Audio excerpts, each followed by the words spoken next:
Everyone, I'm Roger Herring. I am the investor's accountant. Hey, welcome to my office. This is another great edition of Ask Roger. This is where you get to ask me a question regarding real estate taxes, wealth building, all the wonderful things that we love to talk about here on this channel. So, a couple of weeks ago, I did a video that was about the short-term rental loophole. And it's generated a lot of people asking questions about short-term rentals in general.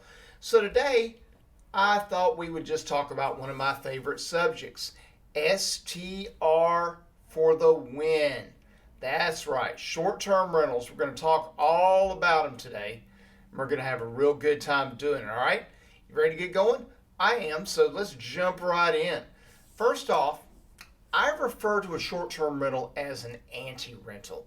Why do I do that? Because it doesn't act like a rental property. First off, this sucker is going to cash flow like it's on steroids if you do it right. Yeah. But unfortunately, without some real manipulation here, it is not going to produce a phantom loss. In fact, most of the time, it's going to throw off taxable income.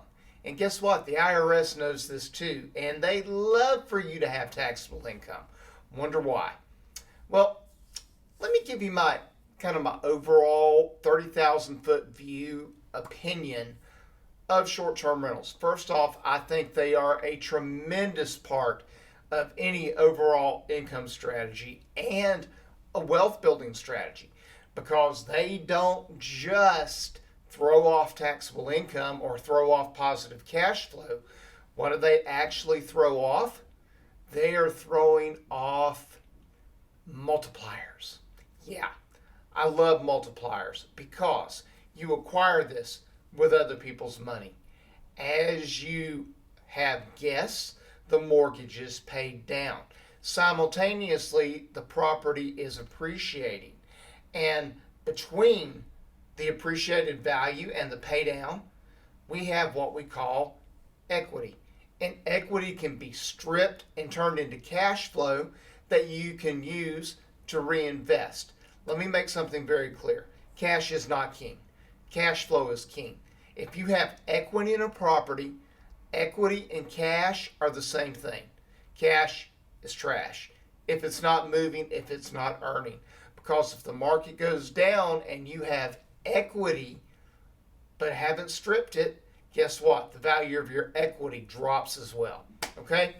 Now, I think that the short-term rental is superior to a flip or to a wholesale.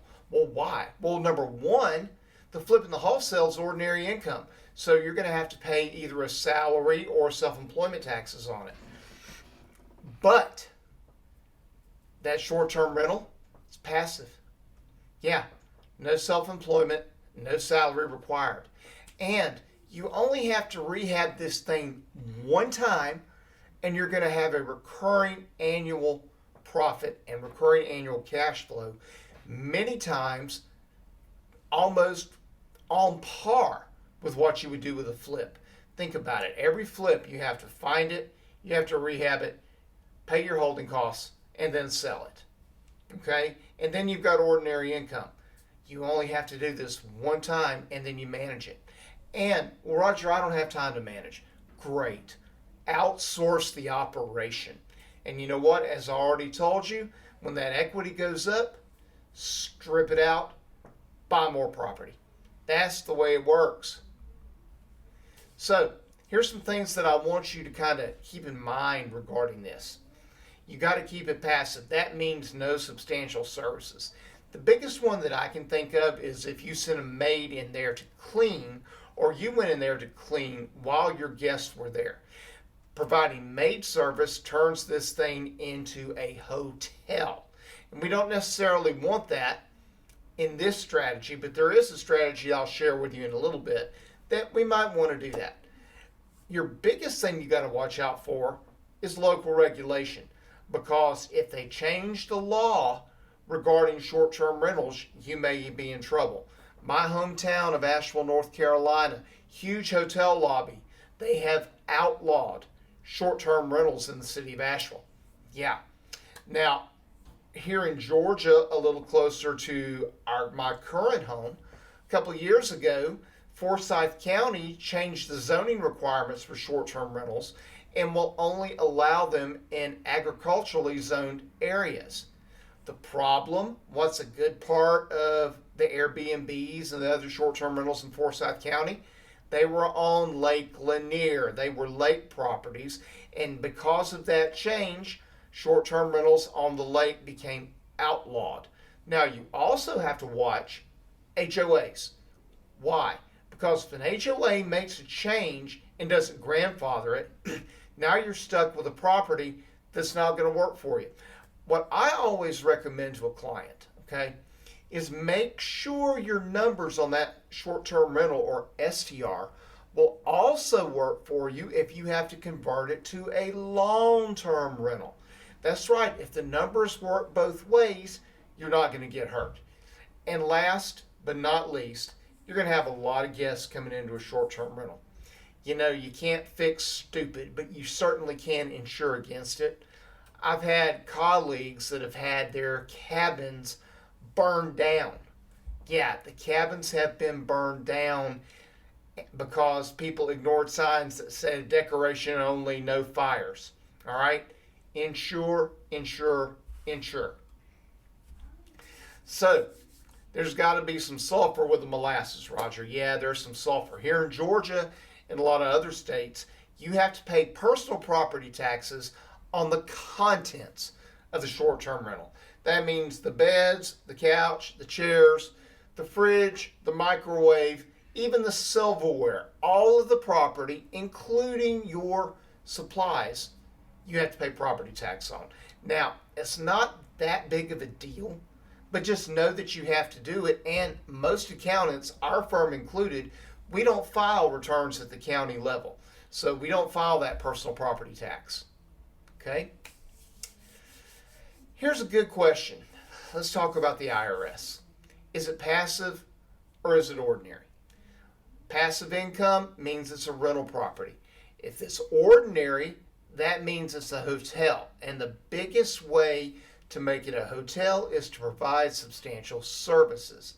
Now, the Grand High gurus on this are on totally different ends of the spectrum, and quite honestly, everywhere in between. Okay, my mentor, Mark Kohler, says these are almost always passive. Anderson Advisors, who a lot of my clients also work with, say it's almost always ordinary. Well, where's the happy medium?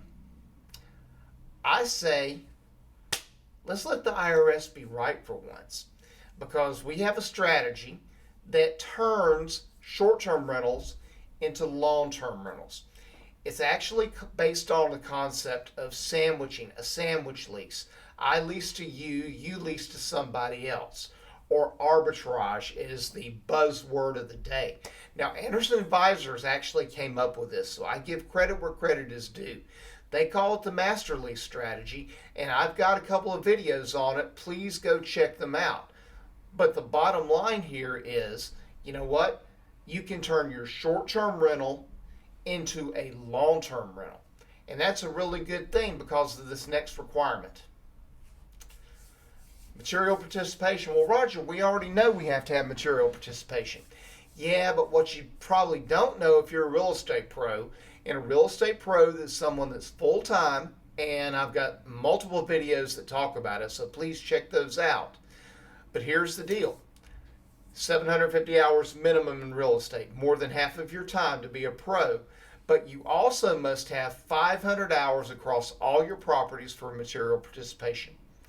Here's where their Aunt Iris, or the IRS, they put a kink into the hose here, because now they're requiring you have material participation on your long term and separately on your short term.